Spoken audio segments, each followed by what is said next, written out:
Driveways. This is a movie that you turned me on to, or at least made me aware of last year, because you had said that Right. you said that it was one of your favorite films of the year.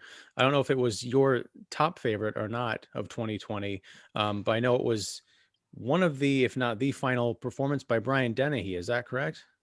One of them, yeah. Yeah. Yeah. And so I finally caught up with it, and yeah, that's why we're here to talk about it now. I should have looked this up beforehand, but is it coming out on demand soon or? I don't know if it's on right now. It's on Showtime, um, but it is. I mean, it's available on rental on like Amazon or Okay. DVD. You could purchase DVD, Blu-ray. Um, yeah, so it's out there for the taking. If you have Showtime, then it's there. Hmm. But yeah, most places I believe you could just rent it. Okay, and that's cool. That's pretty much what I was getting at because I wasn't sure where it was in the home release Right. schedule. Yeah, I think the Blu-ray came out like maybe, I guess this past fall. Okay. Yeah. Yeah, when did the movie come out? Was it a summer thing? It was a May thing, and Denny had died like mid-April, but I believe it came. I mean, to a limited release. I'm sure if there was no COVID, there would have been like more of a art house release, but um, it went to kind of like a VOD kind of thing or rental in I think early May. Um, but I believe it had a Tribeca premiere a year before. It Tribeca, I think I'm, yep, Tribeca 2019. Yeah, I guess it's one of those weird IMDb isms where it's listed as a 2019 movie, but then you look at the release date, it's 2020, and Yeah, it's it's the pretty much festival what thing. IMDb does is it takes the first US festival premiere date. Yeah, Yeah, it's a 2020 movie. yeah. Um, so why don't Yeah. you break it down for us? What is Driveways about? Give us the synopsis. Driveways is about um, 2 hours. No, just kidding. Driveways is about It's not even 2 hours. It's a a short movie. single mother, and it is. It is. It's under 2 hours. Yeah, it's about a single mother who has a kind of a task to a family task to take care of, and she has to kind of uproot her and her 8-year-old son and drive from Michigan to roughly Poughkeepsie, New York, to take care of her recently deceased older sister's home. Her There's some surprises there because I guess she didn't realize how much of a hoarder her sister was, and so um, she comes into this new neighborhood with her son, and she has to take care of everything. Her sister had died and left left a mess, and has to deal with that, the real estate, the bank, all that stuff, cleaning out the place, and all while her son is looking at this new place through his own perspective, and they share a driveway with Dell, played by Brian Dennehy. Um, he's a Korean War vet who is widowed, and his wife died probably not too long ago. And he pretty much spends his time by himself, eats by himself, and sits on the porch, waits for his VFW buddy to come pick him up and go play bingo, and then go back and has dinner and goes to sleep. Maybe mows the lawn now and then, but that's about it until these two come and move in next to him. And it's kind of about it's about their relationship, and the relationship that they develop. But um, the way I look at it is it's a very rare movie to me where I know it's cliche, but I feel like you don't find many movies like this anymore. It feels like this microcosm of how you, as a child, see the world in a strange place during the summer, you know. And I think it really captures that really superbly. And I think, the performances are great, and I think the writing is really smart. And it's still, it was probably mid-year. It was probably my number one, and it's still, it's in my top five. Wow. All right. Cool. Yeah. Yeah, that's it was directed by was it Andrew Andrew Ahn, I on think. Yeah, who I did don't. Spa Night, which I haven't seen. Yeah, I don't know that one. Yeah. Probably need to look that up. Hmm. Yeah, it's an odd movie, and I feel like just as it was ending, I was finally getting on its wavelength. um, and it's, this movie just wasn't for me, really. I appreciate it. I like a lot about it, but kind of what I would have just alluded to, you spend so much time on these almost like little vignettes and character studies that by the time something resembling a story starts to come together, the movie's over. Um, I just didn't quite like that. I think I might need to watch it again, knowing what I was in for, because it's not, you're Yeah. right, it's not your typical movie. I think some people are going to be into that, and others looking for something a bit more conventional might be a bit disappointed. Probably have to watch it again.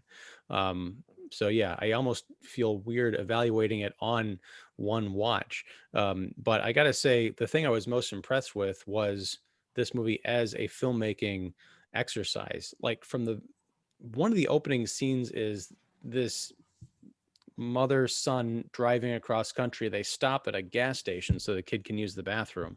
First of all, he's glued to his screen, which I loved.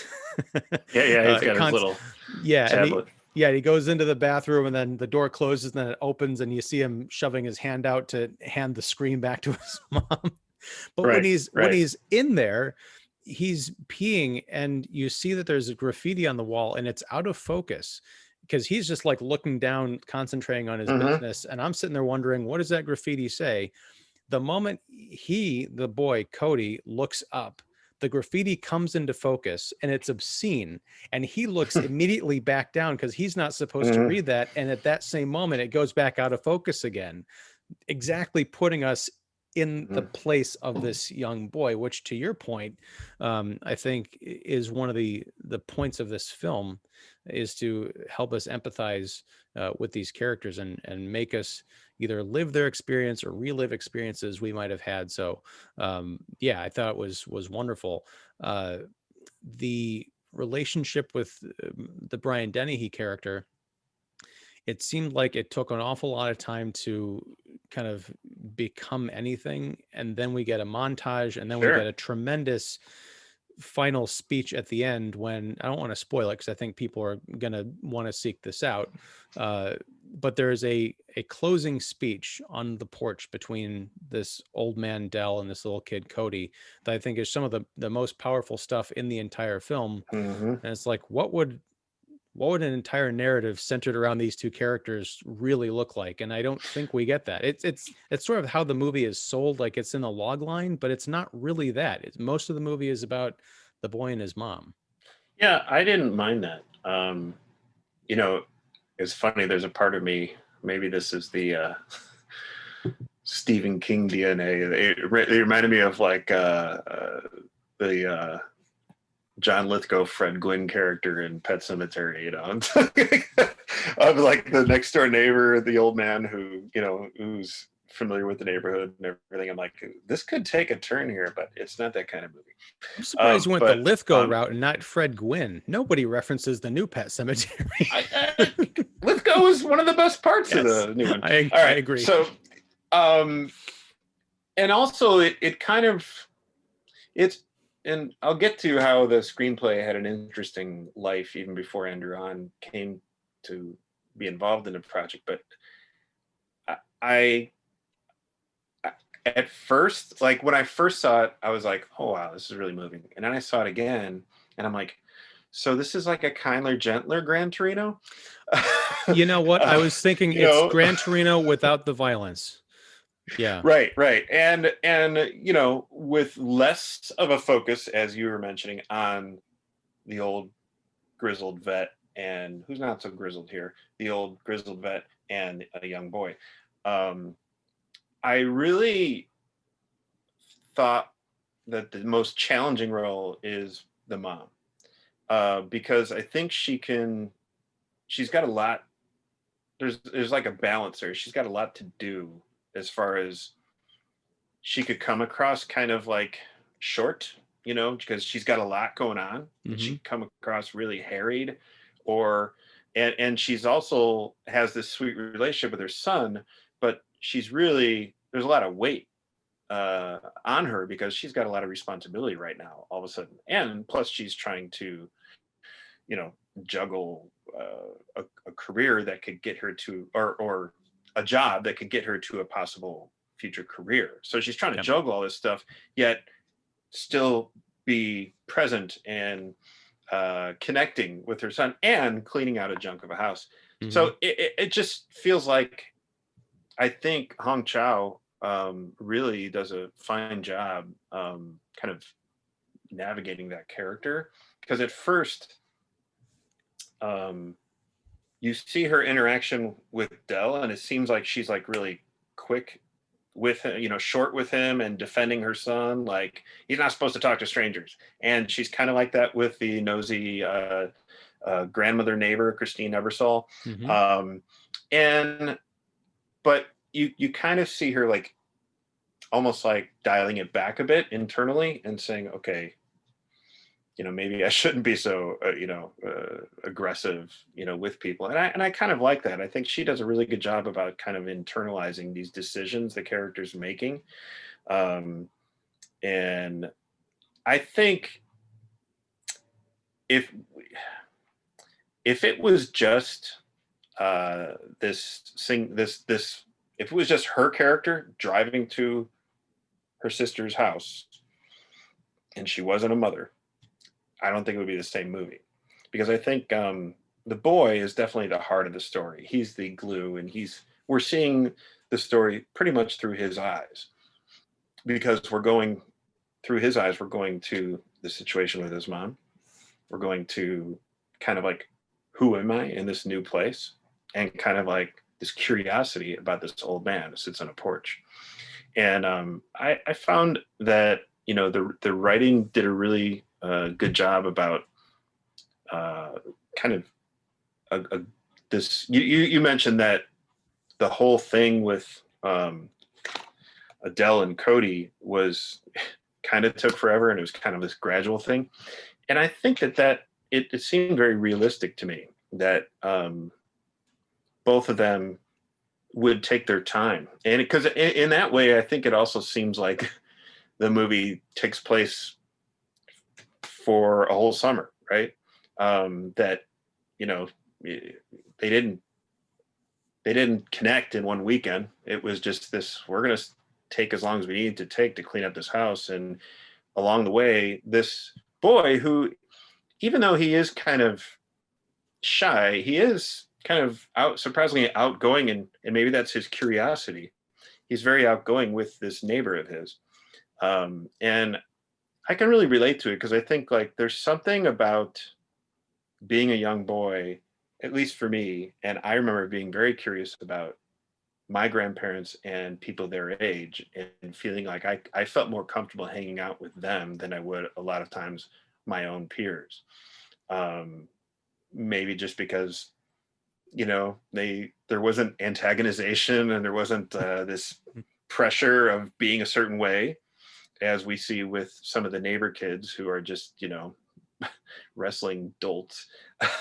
Cody didn't fit along with those neighbor kids, and for some reason he just fit really well, and connected really well with this elderly man who uh, he's in his own world, yet Cody was able to kind of pull him out of his own world. And at the same time, I think Brian Dennehy's character is also finding a place in Cody's world that's kind of lacking, that of maybe another parent or a male figure or something. And I thought that was handled really in a sweet manner. Yeah, well, because that a lot of that comes out in that porch speech where he's talking. Dennehy is talking about, I guess Dell is talking about his own daughter, Mhm. who he had spent so much time when she was younger working and doing the provider thing that he was never around. And so I think this is his sort of second shot at being a parent or a grandparent. There's also a lot of loneliness in that house. And I think, again, getting back to the filmmaking, one of the early scenes we see with him is him eating dinner, and he's in close up. And then as it pops back, you see this kitchen that it's not a lonely, like it's not a single person's kitchen. It's a family kitchen that hasn't been touched in a long time, Yeah. but you really get a sense of like there used to be at least two other people sitting around this table that's just occupied by one person now, and you really feel that. um, it's not necessarily a sadness, because he seems pretty resigned to just like, I'm going to hang out with my friends at the VFW, I'm going to sit on the porch, listen to my sports radio, and that's kind of it. To me, it felt like it wasn't until other people kind of entered the picture that he became as aware of how much he needed human interaction as we are watching him in this giant empty house. Yeah. Um, Totally. the one thing I didn't, I think I take issue with the screenplay in a couple of ways that there's kind of details that seemed unnecessary. Um, in order to convey something I think you could have done through other avenues. Hmm. One is Cody is a shy kid. We find out his parents are divorced. We get we hear a brief phone call between his dad and his mother. Yeah. um First of all, the dad is like cartoonishly jerkish. When Kathy, played by Hong Chau, says, I'm over at April's house, cleaning it out. And he says, who? And she said, my sister, No, she whatever, said my effing sister. my effing sister, right? I'm like, okay, I don't, that was a detail I think that was a bit too far. Because unless they were married for like a month, I mean, they knew each other. He knew Hmm. she had a family, and an estranged sister named April probably in some capacity knew that she had passed away. Yeah. So it just seemed a bit like, let's just make this guy an nth level jerk. Um, Christine Ebersol, we mentioned her. She's the nosy grandmother who lives in the neighborhood, and she's got two bully kids or grandkids that spend a little bit of time with Cody. Uh, Come to find out that Cody has a problem where he spontaneously vomits when he gets nervous. That's another detail. I'm like, okay, again, you're just piling on. Now, I understand it's a device because he gets into an incident where he throws up, and that becomes important to starting is really establishing his relationship with Dell. But I just feel like there are other ways to get around that. The bullying was enough. Um, Yeah, it could have been. and the idea that without directly addressing it or even really saying anything about it except kind of dropping this bomb in the middle of his picture, Andrew On is just kind of trying to establish that this entire town is like horribly racist and prejudiced against people who aren't like them. We find out that Dell's daughter was a lesbian, and he says, it couldn't have been easy for her growing up in this town, which speaks to the fact that he was kind of away from her from extended periods of time. On top of that, it was a completely different era back then, so he probably didn't even understand it or even want to Right. understand it, which that could have been an entire film. But in addition to Christine Ebersol making these horribly racist remarks, which again, they're usually reserved for people in films where directors want to have a shorthand. They want to have people interacting in ways that real people, when they interact with each other, they don't trip up and just inadvertently start spewing racist stuff and be like, oh, golly gee, I didn't, mean to say anything against quote unquote you people. And then there's a scene in the bank where Kathy is talking to the uh the black, or no, it's a real estate agent, I think, Yeah. who's trying to help Yeah. her sell the Hmm. house. The black real estate agent, and then there's this line, she's like, oh, where are you from? And she's like, I'm from Michigan. And the other lady's like, oh, I'm from Scranton or something like that. You like it here? I like the work. And the she makes some comment about the people. I like selling here or something. Yeah. I like selling here, but it's sort of implying that, she doesn't fit in because, she's a person of color. And I'm like, all right, maybe one reference to that in your film is okay, but when you keep bringing it up, I feel like you need to dig in. Otherwise, you're just kind of sending this dog whistle that, yeah, people who live in the suburbs are all white and prejudiced. And it was just really strange. Yeah, I think to me, hinting at those things was enough for me. I really wasn't interested in going there, Well, because I and was just kind of I'm so not absorbed with necessarily the characters. I'm not necessarily interested in it either, but I'm just wondering what the filmmaker is trying to say by putting that in there.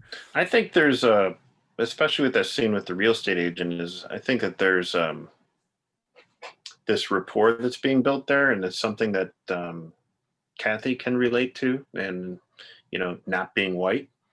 Um, I think that she can relate to feeling a little bit even more like an outsider.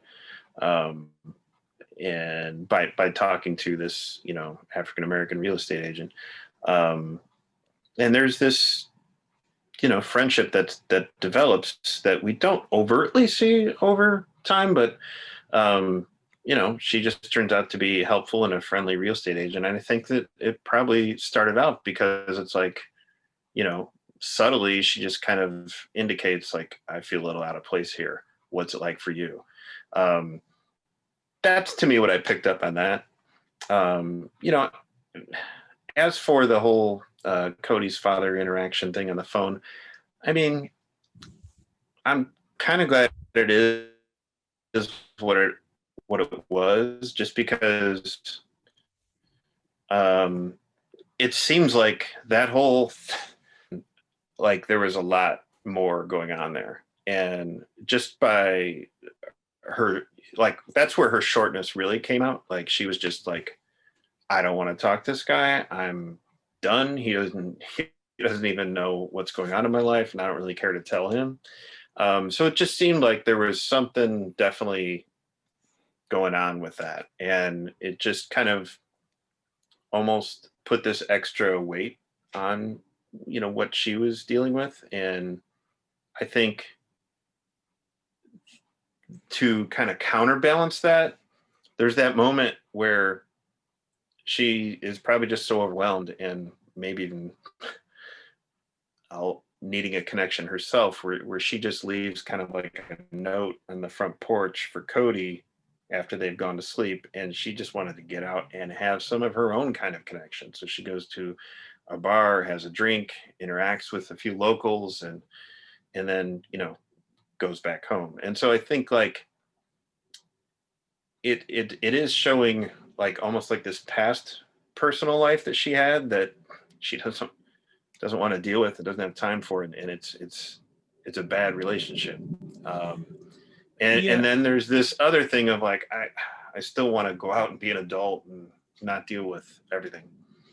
yeah, that that scene at the bar, or with her leaving the note and then leaving Hmm. Cody, because they they're not doing well financially.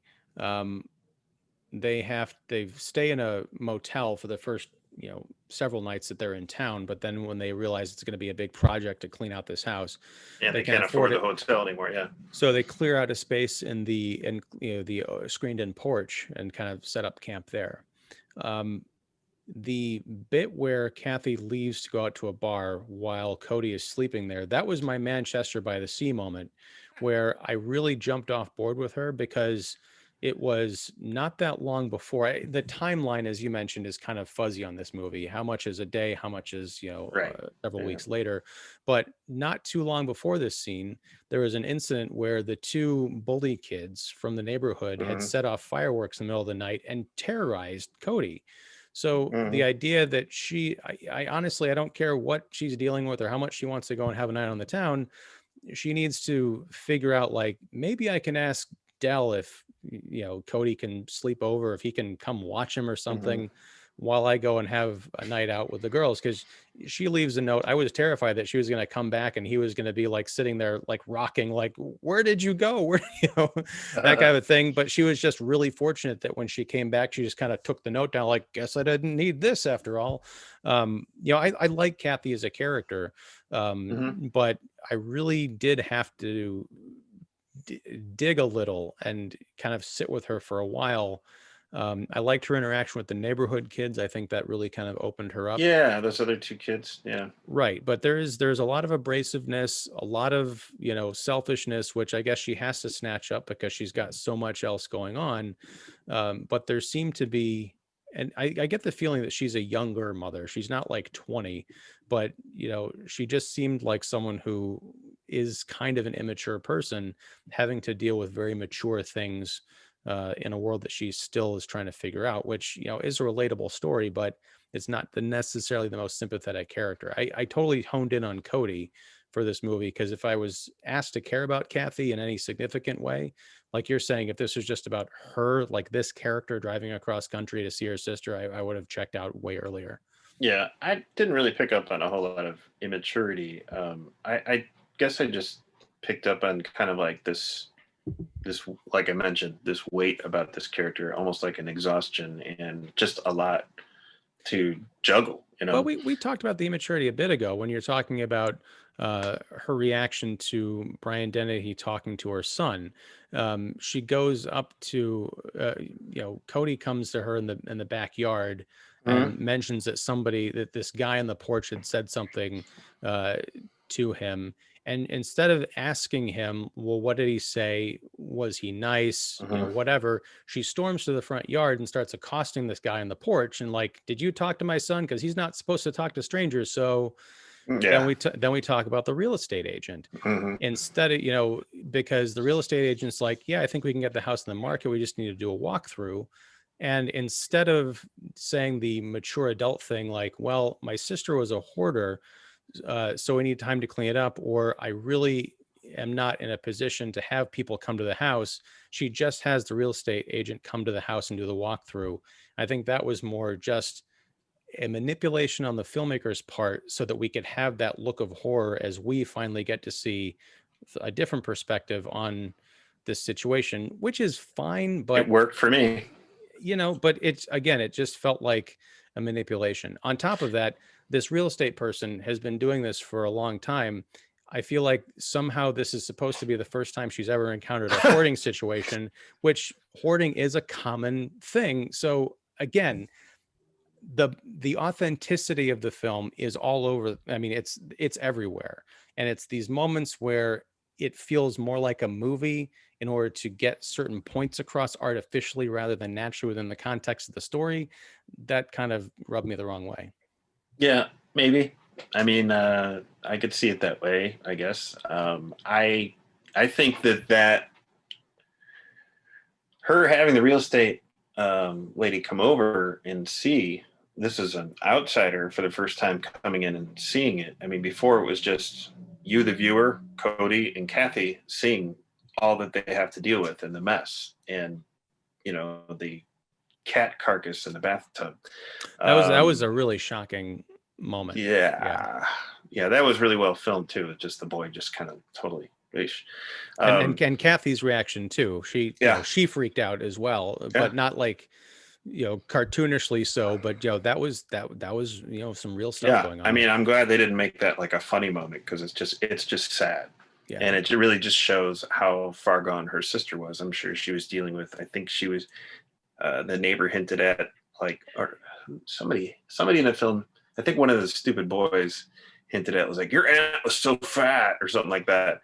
Mm. Um, so sister's probably dealing with obesity, depression, and you know these are such these are real things, real situations, and like you said, I'm sure the real estate agent has dealt with that probably before, and I guess to me, for the real estate agent to come and see what was going on, it was probably our first glimpse of somebody outside coming in and again really connecting with Kathy and all that she was dealing with. It was kind of Kathy's first person who can say, look, I understand, this is a lot for one person. And, Yeah. and Kathy Well, and starts to that's break down and and she there said, is I'm a crier too.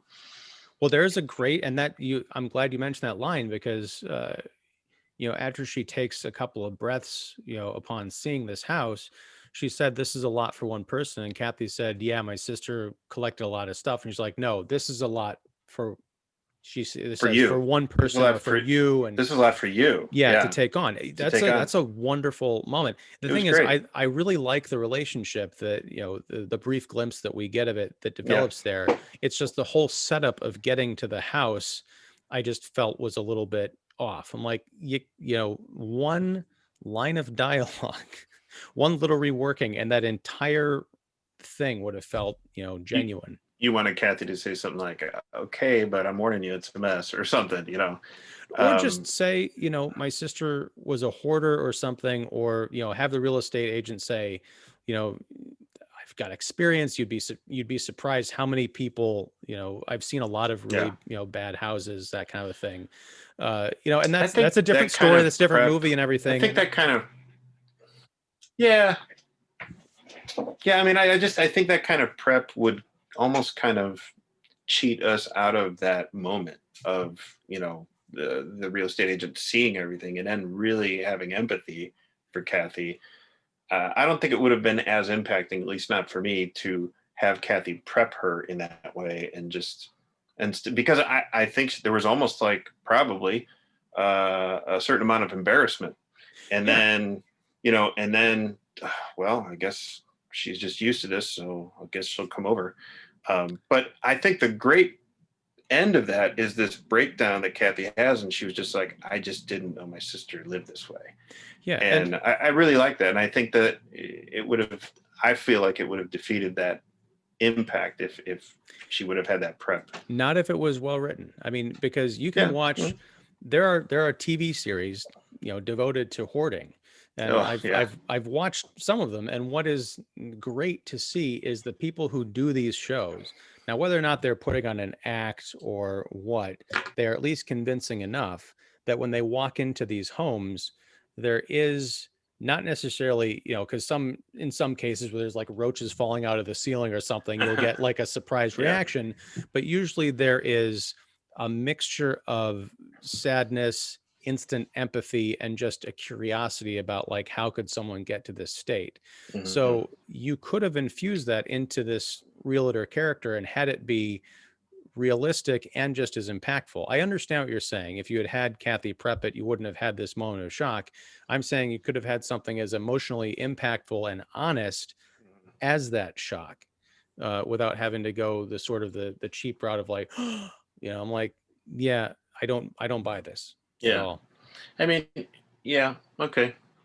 And as far as like her first interaction with Dell, I mean, I just saw that as, kind of protective mother type thing. I mean, I didn't see immaturity on that in that moment Well, there. because here's the thing, like a mature person would have, no, I'm serious, because you look at, uh, she's been a mom for like 8 years, and it just raises all sorts of questions. Like, has your son never talked to a stranger? Has no one ever approached them?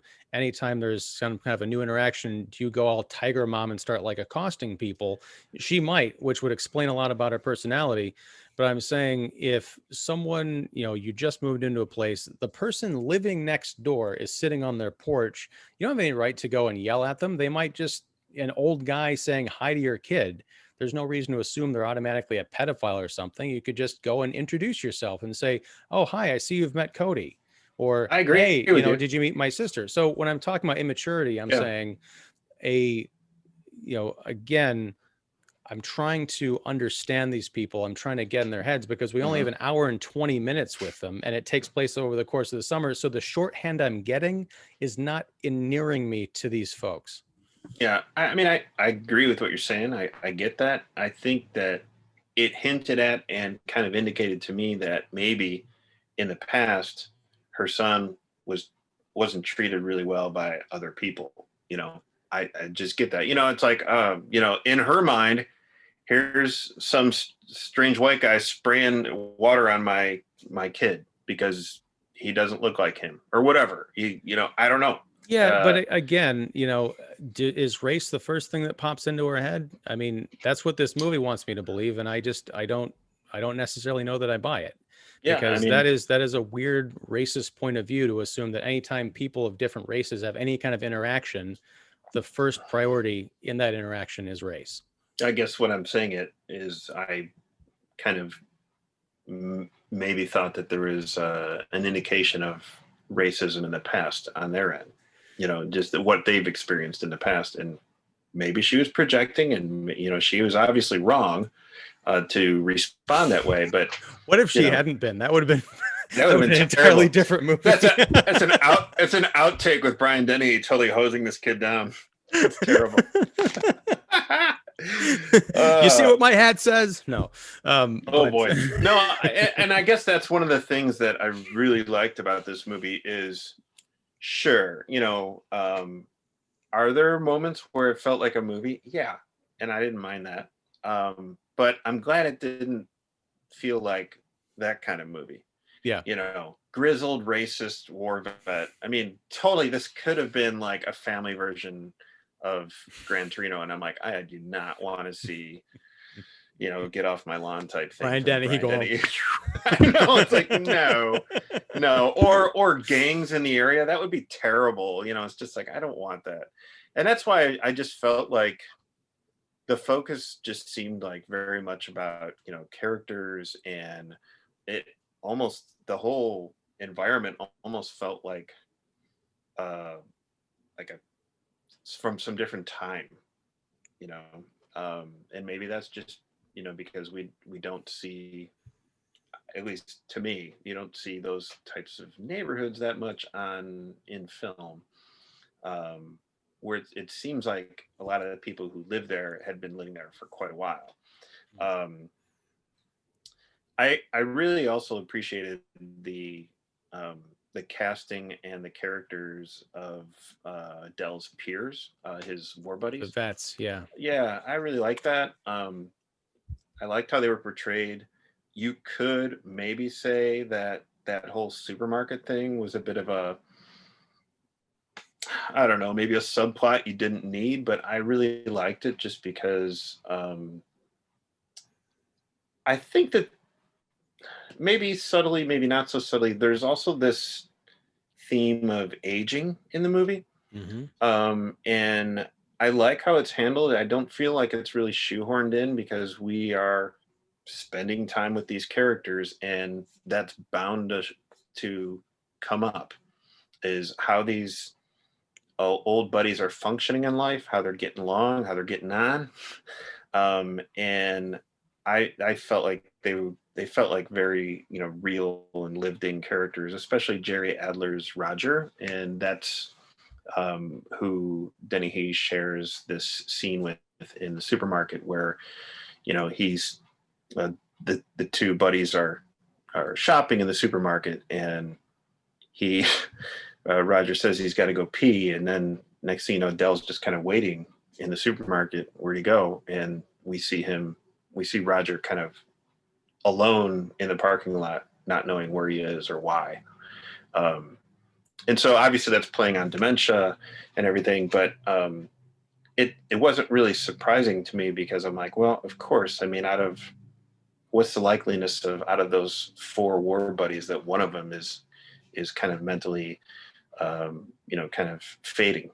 And so I liked how that was handled. It also shows what Dell is dealing with as far as his friendships. There's almost this kind of like, my connections are kind of fading away, of my peers. And of course there's, the loss of his wife not too long ago.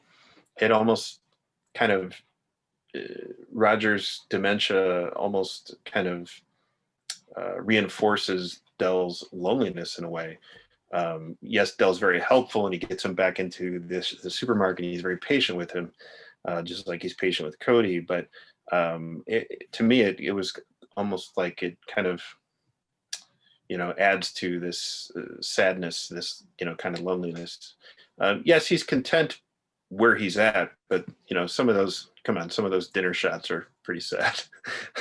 Well, I think that the contentment is, it's an illusion because, well, he, aside from his friends at the VFW, who he's not going to go play bingo and just be crying in the corner, but he Oh, does, you get the feeling that aside from maybe grocery shopping and the VFW nights, he is just alone. He doesn't have anybody to be a malcontent with. So right. that porch scene is very important, and I think that porch scene is the thing that justifies, I think, that supermarket scene, because without the supermarket scene, you just get the feeling that they just needed to get this thing to feature length. Because when Dennehy is standing there with the shopping cart, I'm immediately thinking, okay, the guy either died in the bathroom or he's wandering around the parking lot. He's wandering around the parking lot, you know. But I think that Or couldn't idea. unbuckle his pants. But no, I think because I just keyed in on something as you were talking. I think this idea of Dell losing those connections, like everything gradually fading away, even the mental stability of his best friends, it just shows that he's moving closer and closer to the grave. So again, without getting into what the ending of this movie is, it's kind of bittersweet, but it ends on a hopeful note for a couple of the characters. Yeah, that alien invasion at the end, that was pretty awesome. But no, I think one thing I wanted to touch on, and it Yeah. does deal with the VFW. There is a wonderful kind of sequence in the movie where Cody is turning 9. And he invites him. He makes the world's cutest birthday card for Dell, and he makes hand invitations for the other kids in the neighborhood. It's a roller rink birthday party that doesn't go as well as he thought, and so he ends up kind of having it at the VFW and playing bingo, and like this wonderful argument between the old guys about the legality of a kid being in the bingo hall, and then just this really sweet party. I was like, this is. If this movie had just been a short film of that 10 minutes, it would have been perfect. Yeah. I've seen this movie about 3 times, and that scene just really melts my heart, especially just watching Hong Chau's reaction as the mother seeing these men kind of embrace her son. I mean, it just makes her feel not alone. And that's kind of wonderful. And she didn't know what was going to go down. It's just like and how they wind up at the VFW is all handled off screen. I mean, because the boys like, it's kind of loud in here, right? At the roller rink. And next thing we know, you see Dell going, yeah, it is. Next thing we know, they're walking into the VFW. So there's this great scene that we didn't see at all, saying, hey, I know a place where we can go. But I like that wasn't there, because it's like you see Dell's wheels turning internally, and like, okay, I think I know where you can go. And I feel like it was all. I just love that. Yeah, I feel like it was all a practical decision. It's like, we've got all this cake. They got a big sheet cake they bring to the hall. Let's sugar up all these seniors. I was initially thrown a bit, though, because it occurred to me that the roller skate rink, I think they were doing like their disco skate or something, because it was completely dark in there, and then when they show up the VFW, it's all light coming through the windows. So it was an after. You get the feeling that, spoiler alert, nobody shows up to Cody's birthday party. I kept thinking, because they're sitting there looking at the door, looking at the time, that it was like an evening party and people was just getting later in the night, and they're like, we just got to pack it up. But no, I guess it was the afternoon. Yeah, I think it was the afternoon. Yeah. And that didn't surprise me too much, just because, even if you go to, well, there used to be these places called roller skating rinks. And even if you go into one of those during the day, it's like inside, it just feels like, okay, this is a different world. It feels like it's all dark, and you got the lights and you got the music and everything. Yeah. Sometimes, like, the area where you're sitting in for, the restaurant area or the arcade area is a bit brighter, but it's got like mood lighting, but it was just so dark in there that my mind did a trick on me. I'm like, this is a night party, but no, it was an afternoon thing. Right. And it's been so long since I've been to a roller skating rink that I was like, oh, that's right, they were really dark, weren't they? Right. So yeah, that's the thing, is like, the any shortcomings or criticisms I have about the story or the characterizations, which are minor. They're minor, but they're numerous, I guess, made up for by the filmmaking, because I think it's really smart. It makes me want to check out whatever Andrew On has done before. Yeah, I'm really interested in Spun. And I have to say, one of the other elements of the movie that just I keep revisiting is the beautiful score by composer Jaye. I keep on playing that It really calms me. It's great. Just a lot of just kind of meditative kind of piano noodling. And again, it really helps with the pace and the kind of tone of the story. Um, and you know, it's a very reflective and kind of contemplative score that accents what's going on in the movie. I I look at it's hard not to think about how Brian Dennehy at 80 is at the twilight of his career, and this is this young boy's first movie feature. I mean, he had done some Fuller House episodes, but this is Lucas Jaye, and I thought that he was just wonderful. Just his little expressive kind of responses and how observant he was, and just how the camera like just kind of sits. Remember that scene where he's just like on the side of his house kind of watching the boys across the street just kind of wrestle and fight, and he's just kind of like, I don't know what to think of all this. you Yeah. know I kind of had the same, here's another Gran Torino comparison. I had the same reaction to him, a milder one though, as I did to the actor who was the young Young counterpart to man. Clint Eastwood Mhm. in that film. I didn't think he was that great of an actor. Um, at least in terms of his delivery, I think, and this is going back to the filmmaking, I think the director knew how to get the most out of him, because you're right, he's very expressive. He knows how to physically like be in a space and react to things. But when it came to his delivery, and some of this is a criticism I have for Hong Chau as well.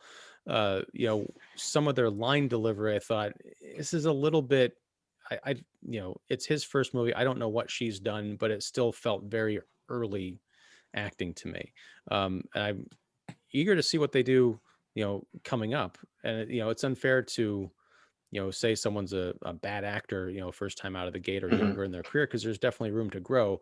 But I felt like I enjoyed watching them more than I enjoyed listening to them. Yeah, she's done a lot of work, some TV work, and also in that Matt Damon movie Downsizing. And Oh, is she that where they turned was, everyone really little? yep. Yeah, I never saw it. And yeah, it's worth checking out for how odd it is. But she was also in the HBO series Watchmen and Big Little Lies. Um, Mm. so I found her, really interesting to watch. Just and maybe it's just because this character is. I never, at least I felt like I never really knew where she was going to go, um, and I appreciated how she handled like certain scenes, like especially that VFW scene, Hmm. where it's so funny because most of your attention as a viewer is towards the birthday cake being lit and everybody's singing and the boy, and then like I just caught her response, and I was just like, oh, this is so sweet. Yeah, and Um, that again, that was probably one of my favorite scenes of the film too. And this is going to sound really awful, but a lot of the joy I got out of watching her was watching her. She doesn't I don't think she has a lot of dialogue in that scene, because it's a lot of like kind of cross talking, mhm, and the boys and right. the old men are talking. Um so yeah, it's a it's a definitely interesting performance. Speaking of which, we haven't really talked about Brian Dennehy. Um Yeah.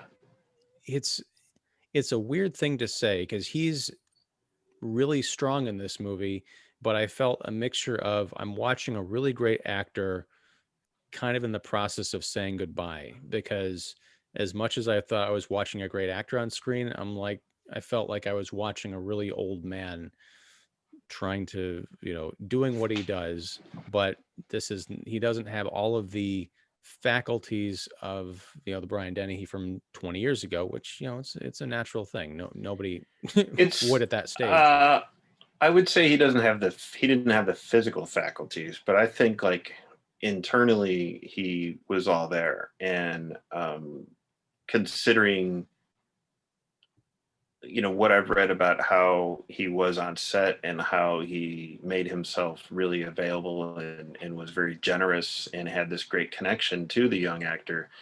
Um, he connected really well to the script. He really liked it, and that's why he took the role. And at 80, you know, most of the time, like within the past like 5 years, I'd see him pop up, maybe 10 years, I'd see him pop up in like really small bit parts as, a elderly father or an ailing somebody.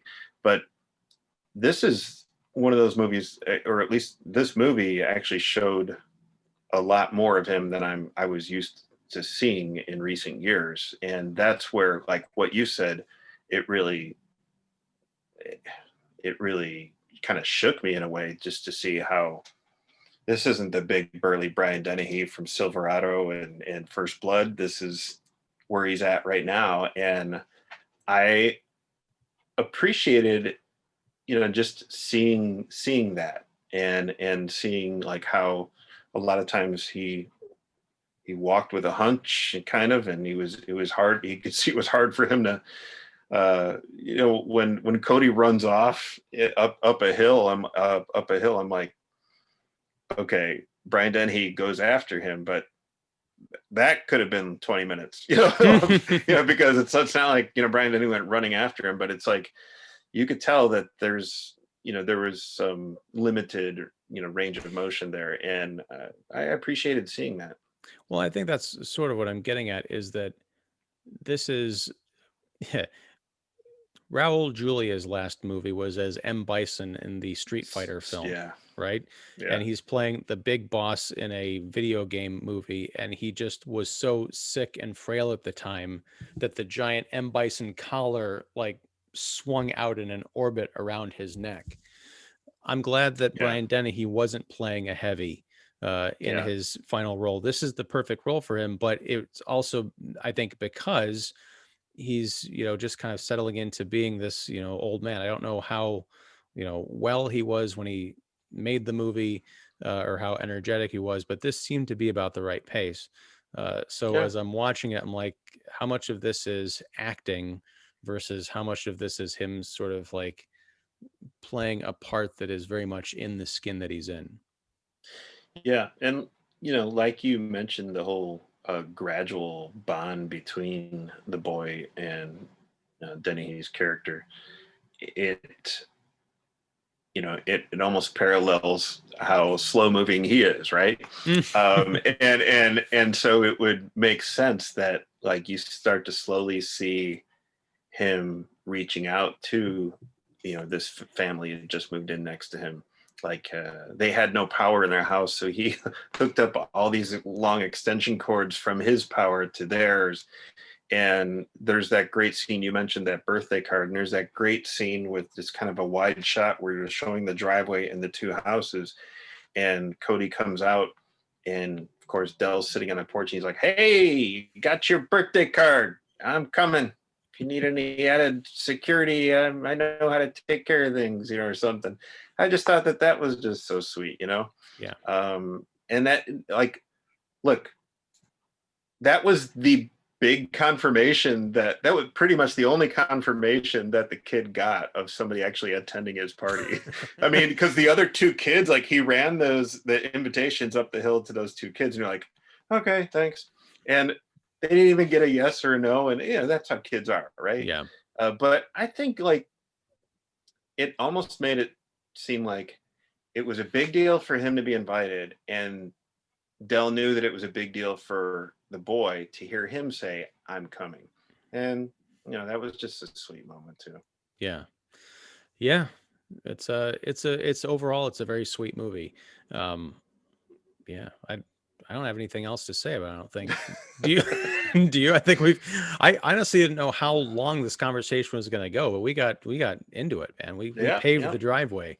I guess I just, I like talking about it, and I watched it with my wife a couple nights ago, and I get emotional watching it, but she did say, she's like, I can't believe she left her boy on the porch there and went out.